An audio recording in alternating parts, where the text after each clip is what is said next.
I'm going to talk a little bit about my experience with porting some applications for using QT5. First of all, a little brief oversight. Qt is a full development framework, or sometimes called a widget toolkit, and it's cross-platform, and according to Wikipedia, it's pronounced Qt, not QT. And it is also open source. Actually, there's kind of several different flavors of it. There is some that is more closed than others. Bitwise works, of course, and primarily Dimitri ported QT2, OS2. That was community funded. Albert, myself, and Paul Schmedley have all built a few QT5 apps. Most of them are not widely available. I built the Otter browser, and I have built Drupal too, but the one that's floating around is the one that Paul built. Okay, I'm going to start with how to set up your environment to get the stuff you need to actually do the builds. One of the most important things to do this, since I've had my setup forever, and it was really hard for me to figure out what of it I really needed and what of it I didn't need, and so I just started with a clean install of 5.07 ArcOS and started building it up from there. The very first thing you have to make sure you do is go in and change the platform in ANPM to Pentium 4 from i686. The reason for that is that all of the new stuff on NetLabs is Pentium 4, and it won't even show up when you're set to i86. And if you have something other than ArcOS, you should go ahead and install ANPM, because it pretty much sets up all the structures you need to be able to set up your environment. The NetLabs environment pretty much sets itself up. In other words, it just works out of the box once you've installed everything. First, you need compiler and linkers. GCC 9.2 is the one that's on NetLabs, and these are the these three packages install the compiler itself, and then this is the linker, and WRC is resource compiler. You also need to install Make, otherwise you can't make anything. You want to get the OS2 toolkit, which gives you RC, which is the IBM resource compiler, which you can also use. You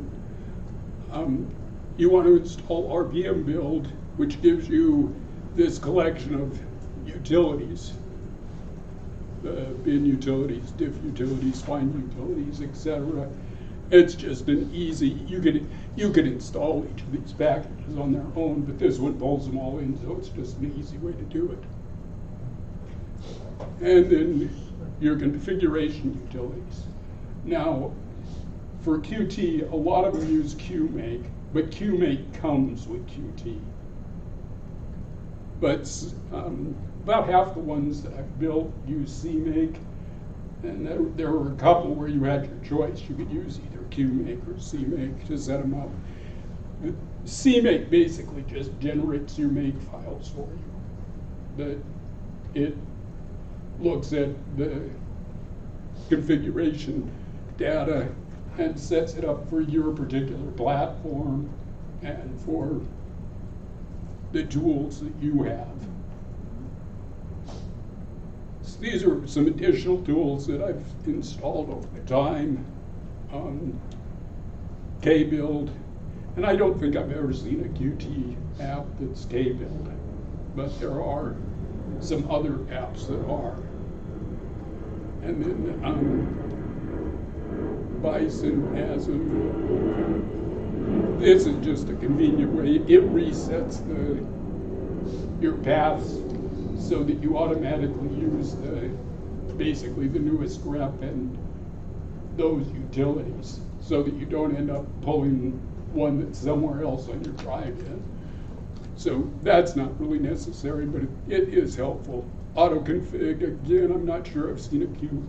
This again is something that generates make files. I'm not sure I've seen a QT app that actually uses it, but it's useful to have. And then there are 10 and 11 level versions of GCC available. Paul Smedley has built them and has them on his site. If you were to find a program where you needed a standard higher than the 17 C++ standard, you'd have to get one of those. Obviously, this isn't a comprehensive list. If you get one of these versions, unless you were to just copy it over the 9.2 files, takes a little bit more to set it up. These are some of the libraries you need. You need the various developer libraries. The indented one is indented because the one above it pulls it in automatically. You don't have to download it separately. Then, of course, you need an editor. Those two are still, to some extent, under development. And I think the NEPM one that's distributed now, they've already fixed the multiprocessor problem. Basically, to fix it, all you do is just set it so it only uses one processor. But E is not really practical if you're going to do any programming work at all. QE is nice, which is Alex's, because it allows you to, if you've got language files that you're working with, it allows you to edit them in the correct code page so you can actually read them. And then you really should get a versioning system. First of all, this is the way you're going to get it. Most of your software is going to come, well, most of it now comes from GitHub, but there are Subversion repositories on NetLabs. And it's a lot easier to have something where you can go back and figure out what you did 2 weeks ago than to have to guess, as it were, why you changed something, or if you even really did change it. Are those the last versions of Smart SVN and Smart Git that will work with our Java? Yeah. Okay. Yes, that's why those were there. There is actually one later version of Smart Git would work with our Java, but the problem is I've never figured out how to hack it so that it would accept our Git version as being the right version. It just keeps telling you that you don't have a proper version of Git. And our version returns the version string, so I don't really know what's wrong. But someday maybe see if I can hack it. And these I just included for completeness if someone wants to set these up so that they don't have to figure out how to set the scripts up for them. And that's for Smart Git.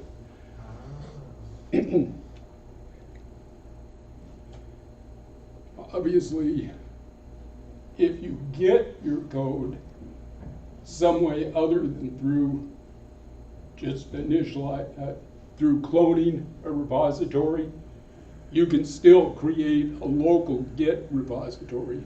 You just get initiate it and then add the files and commit them. And then once you have changes, you can then commit them and also compare them to the original version of it.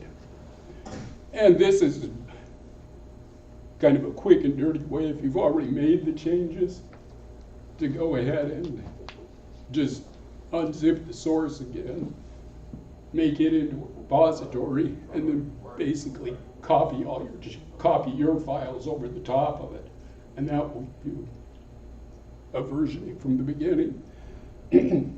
This is just a long list of QT components. And if you select all of these at the same time in AMPM, it will quietly fail quietly. I'm pretty sure it's just builds a command line that's too long. It doesn't use a command line. It generates a Python script. Oh, okay. Something is. So yeah. It acts exactly like you would expect it to act for about 15 seconds, and then it returns as if it successfully downloaded 85 or 90 packages. Generate, send the log file or attach the log file, and if you can create a debug file by running with the /deb switch, that would also be useful. Okay, I actually put in a ticket at Arcanoa, but I'll attach I saw the ticket. I didn't see any attachments. Yeah, I'll attach those things. The log actually just tells you that it ran Python, and the Python was happy. Python might have crashed. That does occasionally happen. It would probably look similar to it. Well, it's something that causes it to do it every time, though. Yeah. That can happen, but. And then this is just, again, a long list of all the stuff that QT5 pulls in when you install it.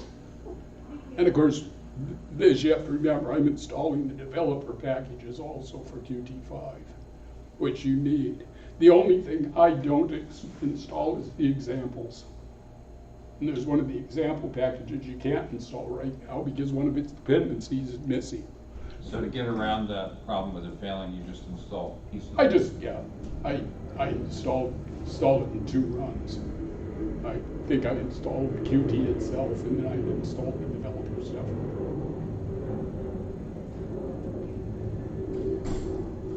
And it also folds in these tools, which basically you don't want to trust QT to pull in your developer tools, because as you will notice, there is no make. And it's a little hard to build anything without it. And this is one of the programs I built with CPPCheck, which is just basically a code checker. It checks the syntax of a code base and warns you if you either have errors or potential problems. In it, and in most of these, you'll find a readme.md. Sometimes I've had to find a wiki or a website to get the instructions, but usually it's right there. And the CPPCheck's instructions were great. It built right out of the box. But I've also run across ones that are incomplete or out of date, so you can't necessarily 100% trust them. This is just a copy of the this is out of its README MD file, and you can see that it's got several different choices here. You can use QMake, you can use CMake, and you can use some other things. You can use CLang. Of course, we don't have it, but you could use it. But I just used the CMake, which is just this little piece right here. That's all you had to do. And like I said, all I did was take the source code, and I went ahead and ran it, and it worked. In this case, you would have seen there that it was optional. There, PCRE was optional. You could build it with or without it. So we happen to have PCRE, but if we didn't, I could have still built this. I just would have been missing some of the functionality that includes. But there are Calendar, which I will talk about in a bit. It requires SQLite And I couldn't build it at all if we didn't have that package. So you always want to look and see if you can find packages. And you sometimes, if they're not at NetLabs, there's a package on Hobbs or PulseNet, they might have one. They also usually have a bunch of defines, which are just for configuring it. And this dbuild GUI equal on is an example of it. In other words, I could build just the command line if I didn't put that on my CMake line. I would not get the GUI, I would just get the command line version. There are usually configuration options above and beyond what you'll see in that make file. In other words, they'll list a couple of the most important ones, but there's also a CMake file that's the configuration that has them all.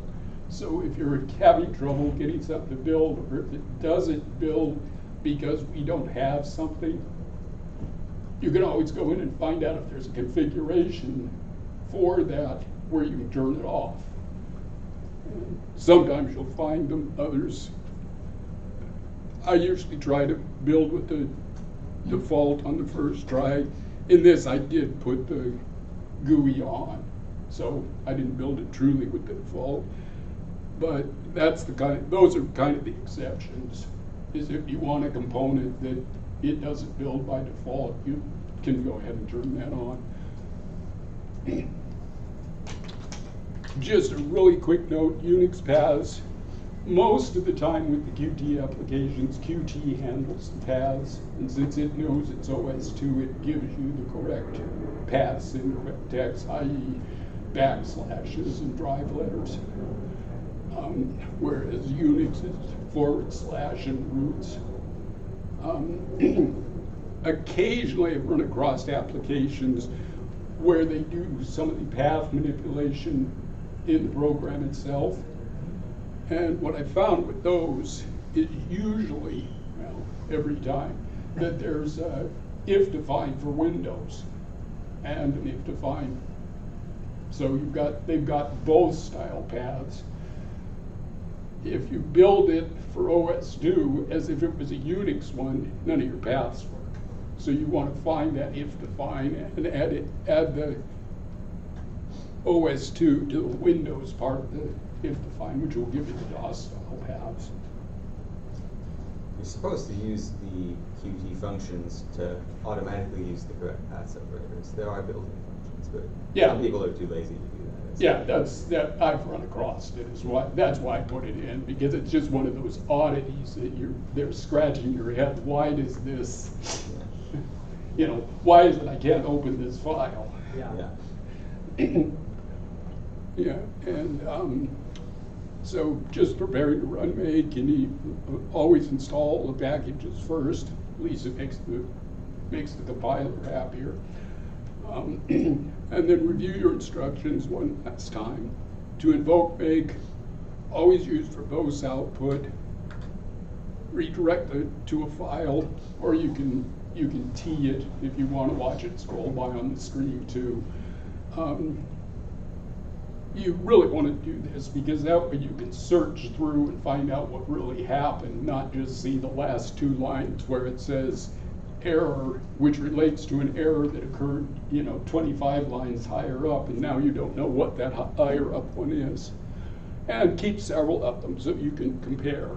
I've interestingly found that I've had something fail, and then I've gone back and supposedly fixed it. It built, supposedly, but then when I go back and look through the list, it was never, that particular section was never compiled, never touched.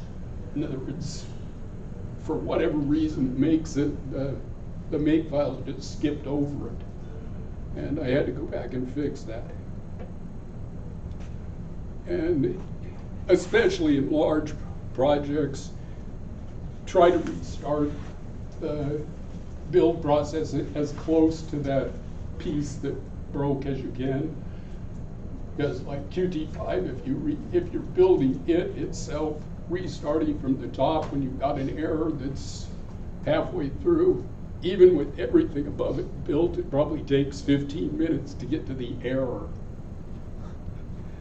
So, and it's also going to be helpful to just do if you can run the failing command from the command line, you just go into that particular directory level and do that. Unfortunately, some of the make systems that are set up for some things are it's kind of their intent that they run from the top, so it becomes more of a guessing game what command you're going to use to get it started somewhere in the middle. And then fixing errors, it's really what you're doing is fixing the compiler errors. Missing headers, it'll just tell you that it can't find file such and such .h. All you have to do is search for the name in the RPM packages, and it will hopefully find it. I did have one case where there was some strange header that I couldn't find, and I finally searched the web for it, and there was a post on one of the Linux programming sites that gave you the contents of the file, and apparently no one else could find this file either. That's why they were out there asking for it, and someone posted what the contents are, so I just generated the file. Worked fine. Missing libs, unresolved symbols. What I usually do to find them is I find the header file that the symbol is in, and then figure out what lib that's associated with. I did have one case where, for whatever reason, what it expected the name of the lib to be, and I think it was the suffix that was different somehow, and what the one that we have were different, and all I had to do was change the name in the make file. Some of them have a configure.h, and that's a file that basically is a big laundry list of stuff that's available within your platform. In other words, some of them, part of it is to tell it to build stuff 64-bit or 32-bit is one of the examples. And you can probably kind of see it. This is a piece of one of those files. If you're really interested, you can download the PDF at some point in the future and take a look at them. But all these are is just, like I said, they're a list of different functions. Of course, obviously, there's never going to be one for OS2, or you'd be really lucky if there was. So I generally start with the Linux one, and a lot of times the compiler errors will tell you that it can't find. I can't read any of them, unfortunately. Well, yeah. But anyway, it's just a list. Most of them are functions, and usually the program itself, in other words, the one you're compiling, has several different if defines so that it can take different paths to get to the same result. Have you ever gone so far as to check in your changes into the project's repository so that it actually supports OS2? I have not at this point. I mean, people typically just do this locally, and Sometimes, well, the changes that I made to Calendar, they're available at Git, but they're in my repository. not in the regular one for the project. Well, in Git, that's kind of an oddity because cloning projects is commonplace. In other words, forking them on Git is sort of the way it is. So, you know. Right, I understand if, that, I understand that. If they, Yeah. if the developer wanted stuff, he can have it. But actually, Kalendar, the other thing with it is it's not being actively developed right now. It's not Git, it's not QT, but OpenOffice. Our changes went up. Into the Open Office project, Yeah. I mean, it would be good if it did, because then it's in a central location. Yeah. That's the beauty of Git, everything's like scattered all over the place. Yeah, I put in a bug, and the main people in OpenOffice came back with replies to it, Uh-huh. even though it was only on OS2. And then the other thing you might be missing are tools. And basically this is the message you'll get is file not found. It'll want to find Z.exe, and it'll come back file not found. And so you then know you have to go out and find Z.exe and do it. Obviously search the RPMs first, and then Hobbs and Pulse Medley's site. Make sure that the name is actually correct. QMake is QT-QT5 EXE and R QT5. And I think also in Fedora's. And Python2.exe is Python 2.7 exe. In other words, somewhere along the line, well, this one has always been this way, but somewhere along the line, because I know in part of the make files for building QT itself, it calls for a Python 2.exe. The easy hack for that is just copy Python 2.7.exe to Python 2.exe. So I now have two Python 2s in my bin file. Obviously, sometimes you can just switch off part of the compiling if it's an optional section and get away with it that way. And of course, you can always go out and find the source and build that. In fact, this last piece has kind of been the curse of the browser saga, is that every time they were getting kind of close to it, they found out, oh no, I need yet another package of some other kind. A lot of those packages that went up in RPM, they were just a way to get to the browser, and they figured there was no point in not distributing them.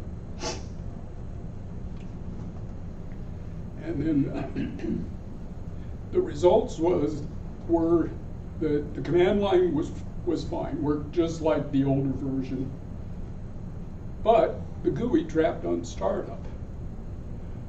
And what we figured out had happened was the configuration stuff in OS2 for RQT5 was a little bit lax on putting in all the libs that it needed. Because the memory management stuff is in libcx. And it didn't attach libcx, it didn't include those in the lines. So as soon as I finally found that out, figured that out, and added that to the linker, it ran perfectly. Okay, there were a couple of issues with Kalendar. First, I couldn't build the debug one because it wanted something called QT5 widgets d.lib, which is the debug version. Also, in trying to build QT, I found out those get built. They're just not distributed in the RPM. In fact, there's actually a ticket about it. So I built the release build.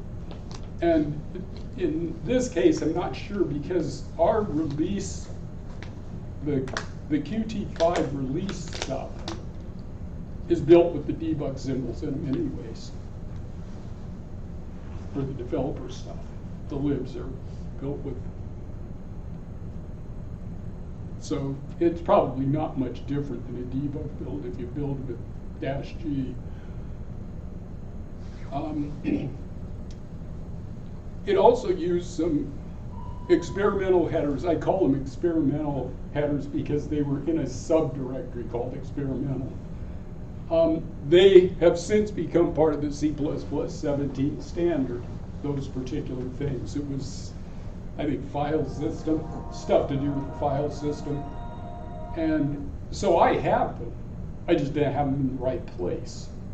And so it took a little bit of time to track it down and then to make the changes to the code to use that. I had to add the standard C++ 17 in the make file, and I had to change the path stuff in the actual code itself so they could find where the header really was.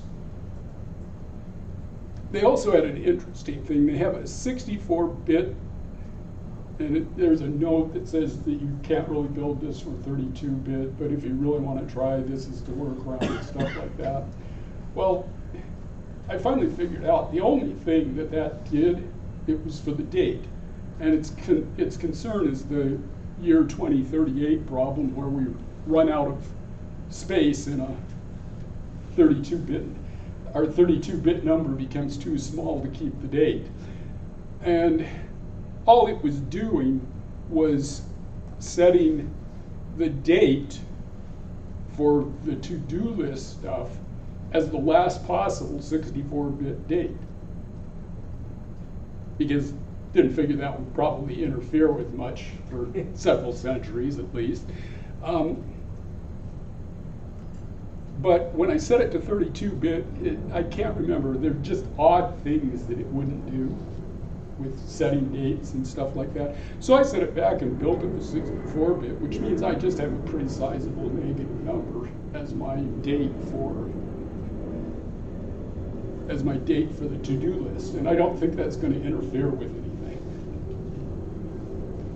anything. And then there's just a couple of types of issues you might encounter. Being a Linux, it expected that you would have to use a password to be able to access files and directories. And so, as you can see, I took out the password stuff and just used our home environment to create the database folder name. And then another one, it runs scripts. You can pick from a menu for it to run scripts, and those scripts are in a subdirectory below it. And it was set up based on, well, SH and BAT scripts for Linux and Windows. And I simply changed them to CMD and PTM scripts. I probably should have left the SH scripts in retrospect, but in fact, I may someday go back and do that.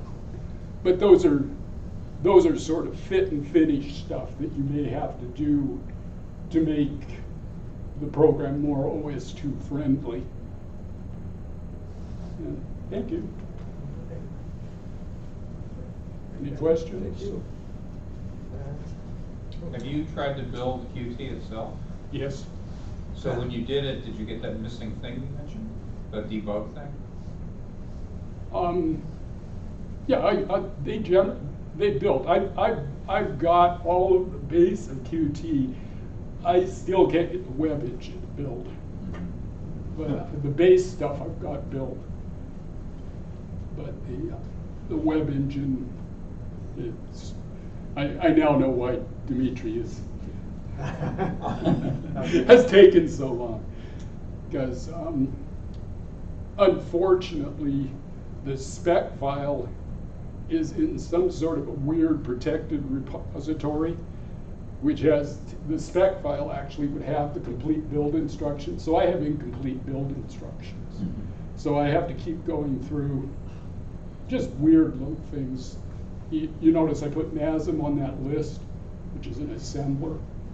The reason I put it on the list was the web engine, if it doesn't find NASM, it actually builds it. Except it builds a version that doesn't work.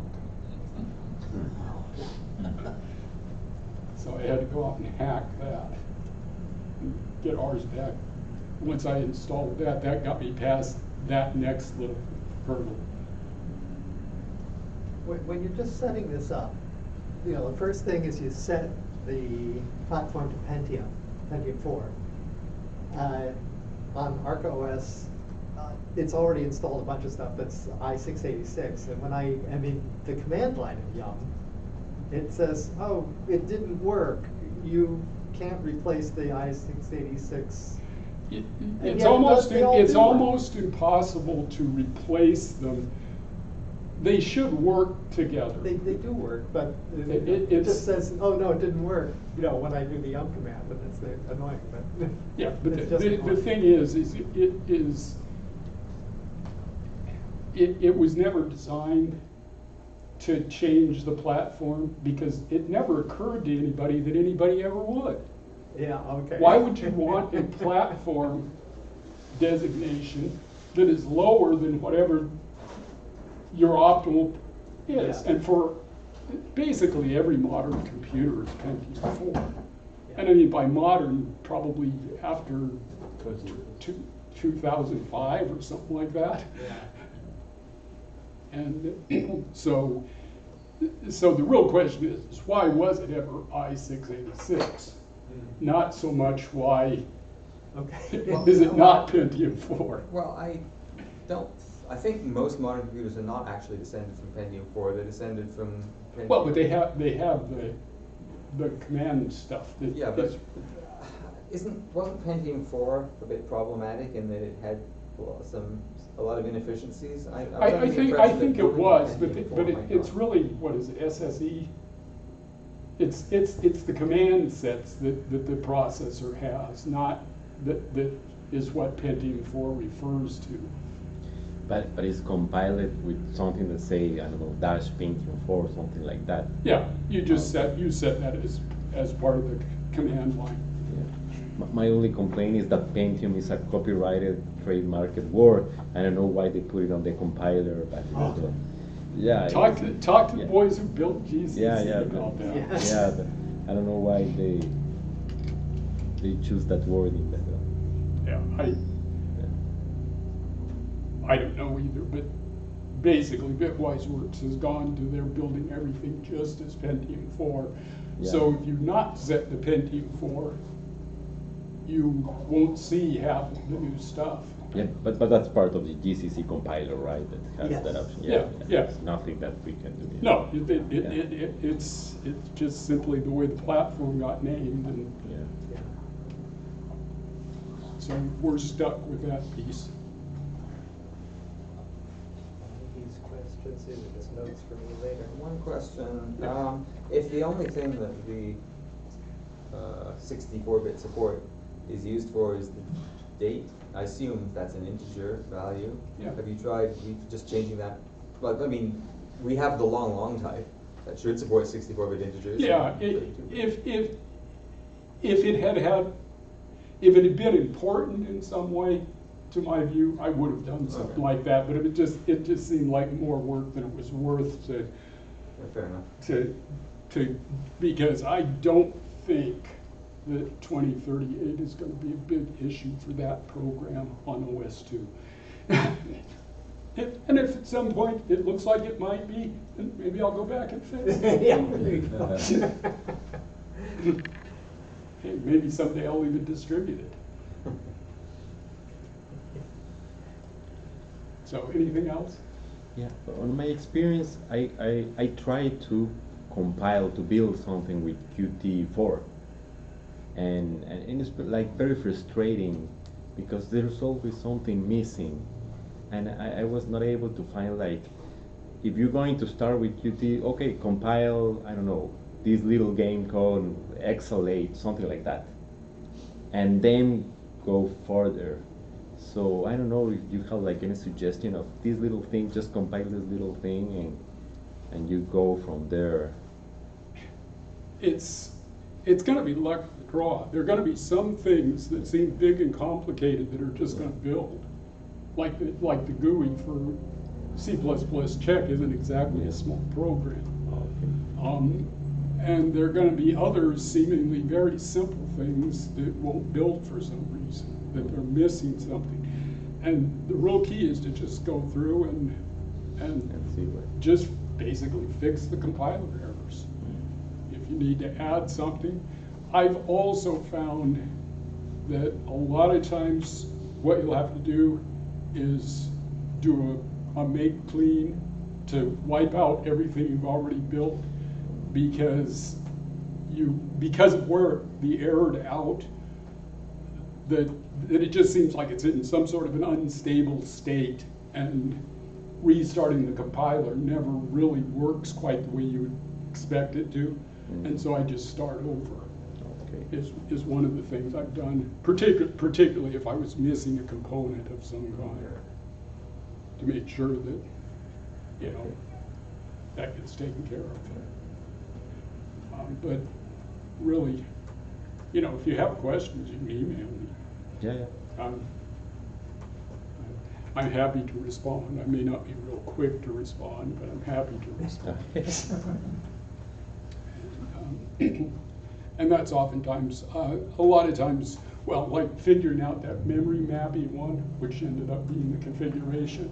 I called Steve Levine, and he and I worked, figured out what exactly was failing, and then had to finally figured out that the memory mapping stuff had to be linked with libcx, and that fixed the whole thing.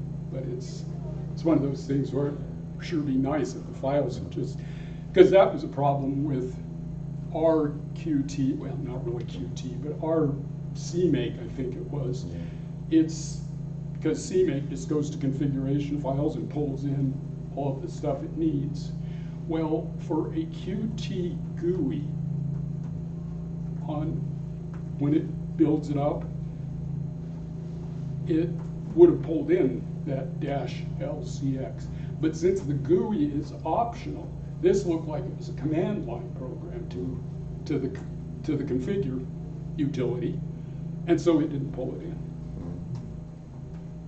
Which, you know, neither here nor there, but those are the kinds of frustrating things you run into, is that, you know, it's not really anything you did or didn't do that has caused the problem. It's just because the tools didn't quite do what they were supposed to do.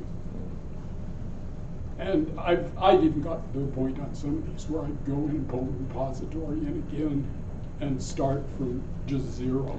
Okay.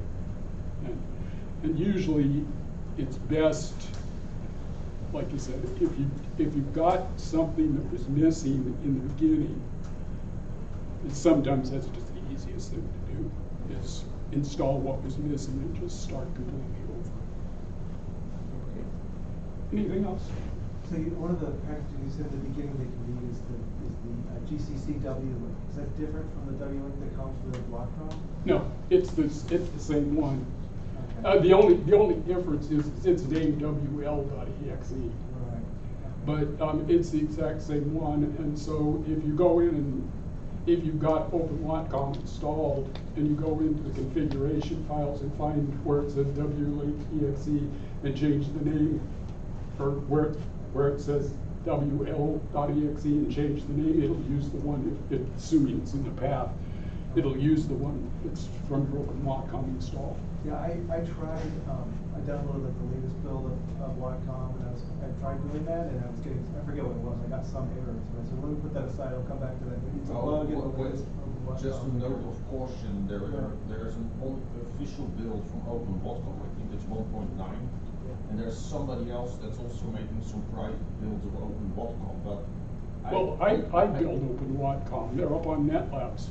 My builds. There's also somebody else from the US who's building also OpenWatcom with his own patches, and I've heard some warnings that that's not stable, and I'm certain about that. If you're talking about the forked OpenWatcom, I think his name is Jury. Something like that, yeah. Something like that. Yeah, that has some questionable stuff that's gone into it, at least my understanding. And the OS2 is, on that fork, is not really supported. In other words, nobody's working on it. He will occasionally pull in some of our patches from the other Watcom site, but as far as I know, there's nobody in that project that uses OS2. So they would have no idea if it worked or not. Is it cross-compiled? Do they have an OS2 machine that they're building with? I wonder. I have no idea. Yeah. I don't think you need an OS2 machine to build it, because I think you can build the OS2 binaries also on Windows and other platforms. Where Yeah. it's across Yeah, you can build it. That's In right. other words, I could build the Windows version. I don't know why I would, but I could. That's right, good. Yeah, I built DFC on OS2, but I built it for DOS, Windows, and OS2. So Yeah. Uh-huh. Well, in fact, And for to tell you the Linux, truth, I do build the Windows every time. That I build the whole thing. Yeah. Oh, okay. I I build only Windows, use the Linux, compile everything. for macOS. And you're Yeah. using what? Open Watcom? Or? Sorry? You're using Open Watcom? Yeah, compiler? I used the Okay. 2.0, some experimental version, I think, to Might be might useful. be mine. Sorry? Might be the one I built. Yeah, could be. Because like I said, the ones I built are up on NetLabs. It calls itself 2.0. Yeah, it's 2.0 beta something, I don't remember. Yeah, that's what I Beta use. 3, I think is the latest one. And if I am ambitious, I can put out beta 4 because Steve and I, between us, have fixed several more things. Wow. Okay. So we should only be downloading Open Watcom from NetLabs. That's the one I built. Now, I can't tell you that that's a good one or a bad one or whatever, but I also was the last one that built the one that's in that W-Link, W-Link package that I showed. I built that one. The one that looks like it's the official Open Watcom for on GitHub, that's not the one. No, that's not for an OS2 version anyways. There may be some advantage if you were using Windows or something like that, but like I said, the only OS2 fixes that get into it are if someone pulls the ones we put into the regular Watcom Perforce. And of course, Perforce has decided that they're not going to give them a free license anymore. So they now have a 5-user license, so nobody can get into it. And Steve Levine put it up in Git on so it's on his GitHub site is the probably the closest you're going to come to the official code.